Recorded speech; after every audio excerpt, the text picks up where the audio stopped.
Module 1 सामान्य गर्भावस्था, अवधि 12 मिनट 47 सेकंड। प्रसव पूर्व देखभाल की इस फिल्म में हम इन विषयों को जानेंगे। सुरक्षित मातृत्व में प्रसव पूर्व देखभाल का महत्व, स्वास्थ्य कार्यकर्ता से गर्भवती महिला को क्या सुविधाएं मिलनी चाहिए, खतरे के चिन्हों के बारे में परामर्श, गर्भवती महिला को दोबारा जांच के लिए कब कब आना चाहिए।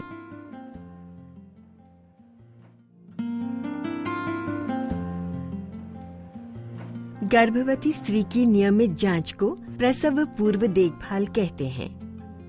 मां और बच्चे की अच्छी सेहत को सुनिश्चित करने के लिए ये जांच नियमित अंतराल पर की जाती है। इससे गर्भवती स्त्री में संभावित मुश्किलों जैसे खून की कमी और उच्च रक्तचाप की समय पूर्व जानकारी मिलती है। साथ ही फीटस के धीमे या अपर्याप्त विकास की जांच भी हो जाती है। प्रसव पूर्व जांच द्वारा हमें डिलीवरी प्लान बनाने और सही रेफरल फैसिलिटी को निश्चित करने का समय मिलता है, ताकि मां और बच्चा दोनों स्वस्थ रहें।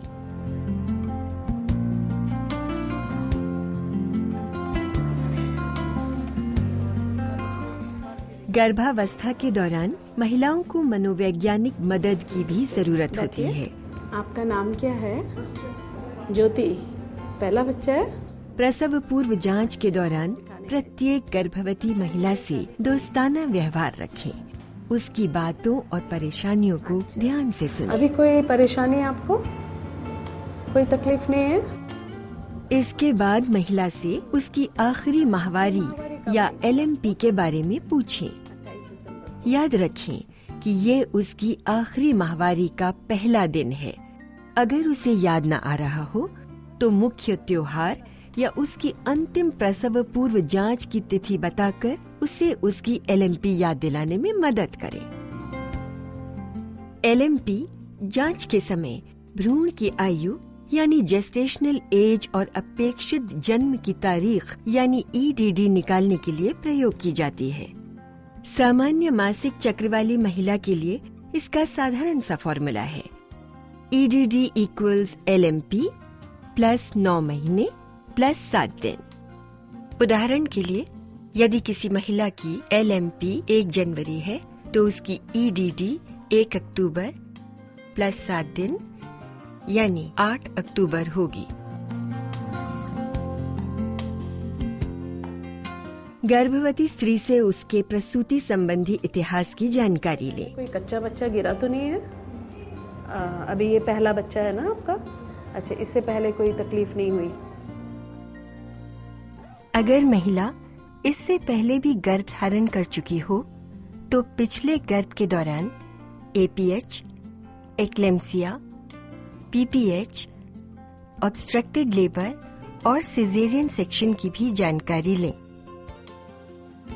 इस समय किसी व्यक्तिगत या पारिवारिक तंत्रगत बीमारी का भी विवरण दें। हाई ब्लड प्रेशर, उच्च रक्तचाप की बीमारी तो नहीं हुई? अच्छा, आपको वो शुगर जिसको बोलते हैं मधुमेह की बीमारी तो नहीं हुई? अच्छा, TB की कोई शिकायत तो नहीं रही कभी? कभी सांस फूलना और धुक तेज धक धक होती है ना? नहीं। अच्छा, आपके घर में भी किसी को, आपके परिवारजनों को, ये जो अभी मैंने बीमारियां पूछी 4 आपसे, उनकी कोई शिकायत तो नहीं रही? किसी को नहीं है? अच्छा, ठीक है। अब शारीरिक जांच करें। ये प्रक्रिया हर प्रसव जांच पर दोहराई जाती है, इसलिए इसका एक पूरा रिकॉर्ड रखें और प्राप्त जानकारी की तुलना करें। अगर कोई लक्षण मापदंडों के अनुसार न हो तो तुरंत चिकित्सा अधिकारी को रेफर करें। थायराइड एनलार्जमेंट की भी जांच करें। अगला महत्वपूर्ण काम है पेट और स्तनों की जांच करना। ज्योति, ये आप पेशाब लेके आओ इसमें, क्योंकि आपके पेट की जांच करनी है ना, तो खाली चाहिए वो, और थोड़ा इसमें जांच के लिए लेते हो। अंदर रख दो इसको। अभी आपके स्तन और पेट की जांच करेंगे अंदर चल के। आ जाओ। इन्वर्टेड निपल्स की समस्या से निपटने के लिए स्तनों की जांच की जाती है। ज्योति लेट जाओ जरा आराम से।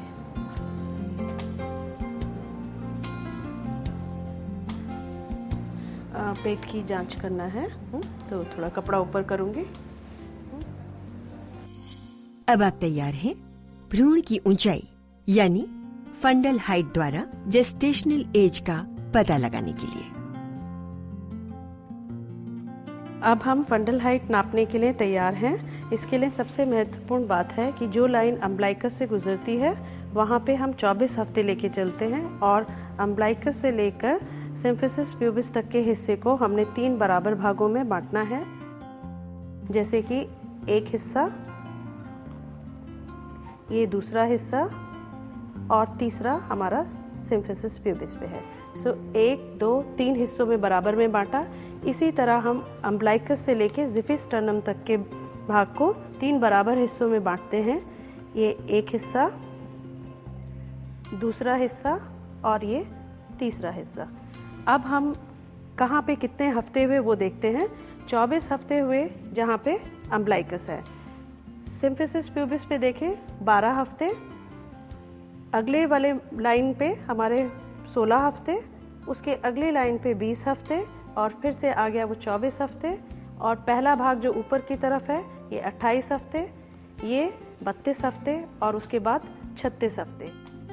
अपने पहले उदाहरण को ही लेते हैं जहां महिला की LMP 1 जनवरी थी और EDD 8 अक्टूबर थी। अगर आप गर्भवती महिला की जांच 1 अप्रैल को कर रहे हैं तो ऐसे में गर्भावस्था का समय 3 महीने होगा, जो कि 12 हफ्तों से थोड़ा सा ज्यादा होगा। इस समय भ्रूण की ऊंचाई सिम्फिसिस प्यूबिस के आसपास होगी। जैसे जैसे गर्भावस्था बढ़ती जाएगी ये भी बढ़ती जाएगी। 36 हफ्ते के बाद जब बच्चा थोड़ा नीचे पेल्विस में आ जाता है तो वो थोड़ा नीचे आ जाता है और 40 हफ्ते दर्शाता है। 40 हफ्ते थोड़ा सा 36 हफ्ते के नीचे है, पर फर्क ये है कि तब फ्लैंक्स में पूरा भरावट होती है और इस तरह फंडल हाइट नापी जाती है। भ्रूण की स्थिति को एब्डोमिनल ग्रिप्स द्वारा जानें। अभी देखना है बच्चे का सर किधर है, उसका कमर किधर है ना। तो पहले देखते हैं कि ऊपर क्या है ना। तो ऊपर सॉफ्ट है, ये आपका बच्चे का कूल्हा है, ठीक है। अभी साइड में देखें क्या है।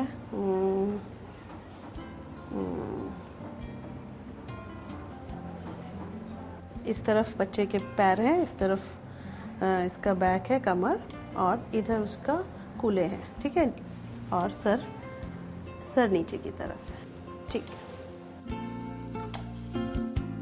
पहले गर्भ में महिला को बच्चे का हिलना डुलना 20 से 22 हफ्तों के आसपास महसूस होता है, जबकि दूसरे गर्भ से यही जल्दी महसूस होना शुरू हो जाता है, करीब 18 हफ्तों के आसपास।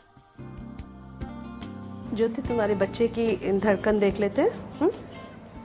फीटल हार्ट साउंड FHS यानी भ्रूण की धड़कन को गर्भावस्था के 24वें हफ्ते के बाद सुना जा सकता है। इसके लिए फीटोस्कोप का इस्तेमाल किया जाता है।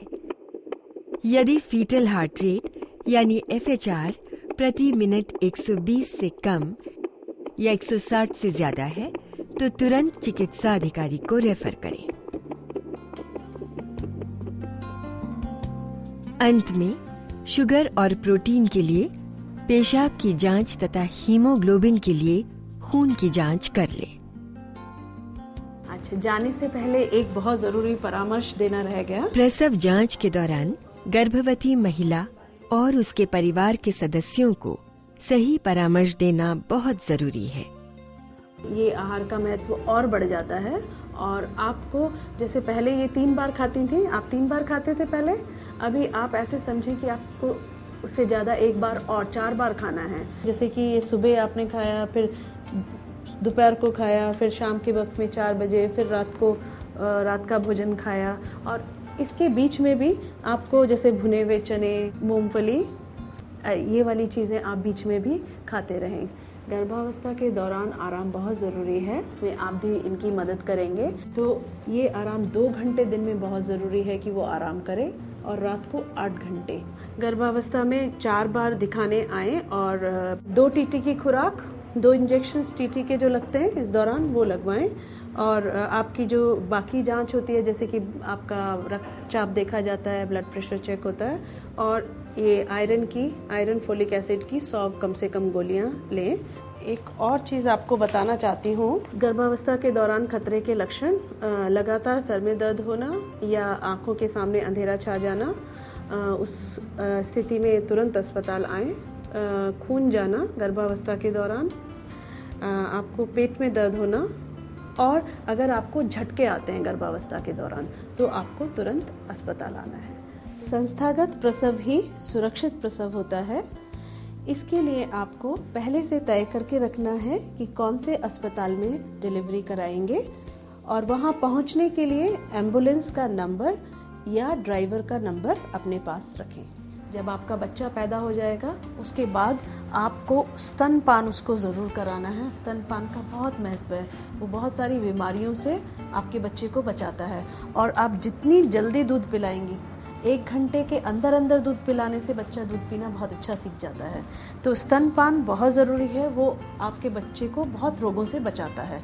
और एक और चीज़ इसके साथ साथ उसकी बच्चे की देखभाल से संबंधित बताना चाहती हूँ कि जो उसकी नाल होती है, नाल आप जानती हैं, जो ये नाल काटी जाती है, इस नाल पे आप कुछ ना लगाएं, इसको बिल्कुल सूखा रखें तो ये स्वस्थ रहेगी। अगर आप कुछ लगाते हैं इस पे तो उससे बहुत सारे संक्रमण, इन्फेक्शंस हो जाते हैं। एक और ज़रूरी बात बताना चाहती हूँ कि 2 बच्चों के बीच में 3 साल का अंतराल माँ और बच्चे की सेहत के लिए बहुत ज़रूरी है। इसके लिए आप परिवार नियोजन के कोई भी तरीके अपना सकते हैं डिलीवरी के बाद, जैसे कि कॉपर्टी, निरोध या गोलियां। अभी जो मैंने सब बातें आपको समझाई वो आपको समझ में आई, आप उन बातों का ध्यान रखेंगे और जिससे आपका स्वस्थ बच्चा और स्वस्थ माँ रहे। Thank you.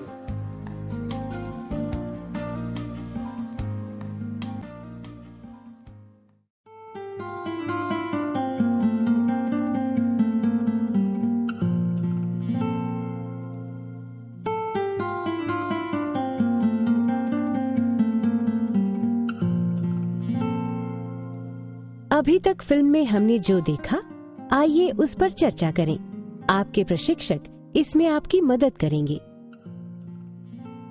गर्भावस्था के दौरान महिला की कौन कौन सी जांच होनी चाहिए? प्रसव की संभावित तिथि यानी EDD की गणना कैसे की जाती है? फिल्म में दिखाई गई गर्भवती महिला का नाम क्या है?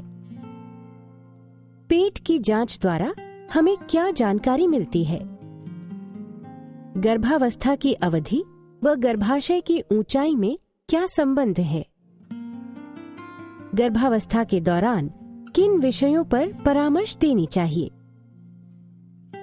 गर्भवती महिला की पीछे वाली दीवार पर लगे पोस्टरों में क्या संदेश है? आइए चर्चा करें।